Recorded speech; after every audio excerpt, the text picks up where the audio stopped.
आज भगवान व्यास जी कथा शुरू करते दोबारा से। गणेश जी लिख रहे हैं, जैसे ही 7 दिन कथा लिखते लिखते हो गए, गणेश जी लिख रहे थे लगातार। आप ध्यान रखना, शारीरिक कोई भी काम निरंतर करने से शरीर गर्म हो जाता है और तपने लग जाता है महाराज। कोई भी शरीर कर लो, कोई भी काम करो निरंतर, शरीर तपने लगेगा। व्यास जी लिख रहे, व्यास जी सॉरी गा रहे थे, गणेश जी लिख रहे थे।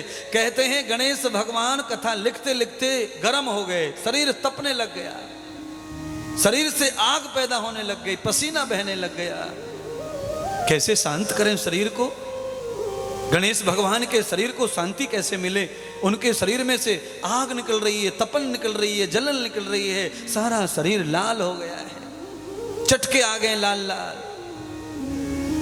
नारद जी दौड़कर पहुंचे, व्यास जी को कहा महाराज शीतलम न कृतम मेधम, जाइए किसी पवित्र नदी की कीच लेके आओ, किसी पवित्र नदी की मिट्टी लेके आओ।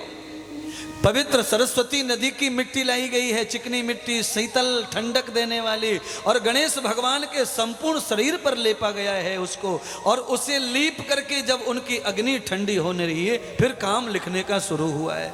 और उसके बाद में जब कथा भागवत की रच गई, गणेश भगवान ने सब लिख दी, तो उसी सरस्वती की मिट्टी को धोने के लिए गणेश भगवान को नदी में ले जाया गया है। वहां व्यास जी ने गणेश जी की मिट्टी को पहली बार धोया है। वहां से भगवान गणेश के पार्थिव पूजा का प्रारंभ हुआ है।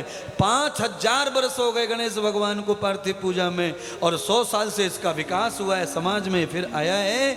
तो भगवान व्यास जी ने गणेश भगवान की गर्मी की शांति के लिए पहली बार नदी की मिट्टी लगाई, और फिर उसी मिट्टी को कार्य पूरा होने के बाद में पूजते हुए सरस्वती नदी में जाकर के स्नान करवाया शीतल जल में।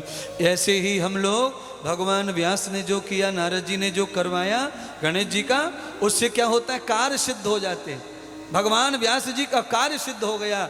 तो जो अपने घर में आज गणेश जी रखते हैं और 9 दिन 10 दिन 7 दिन 3 दिन 11 दिन पूरी पूजा करते हैं, और अंतिम में उसे किसी सरोवर में, नदी में, बहती में जब जाके विश्राम करवाते हैं, स्नान करवाते हैं, उनका विसर्जन करते हैं, तब हमारे कार्य पूरे होते हैं, संसार के मनोरथ पूरे होते हैं।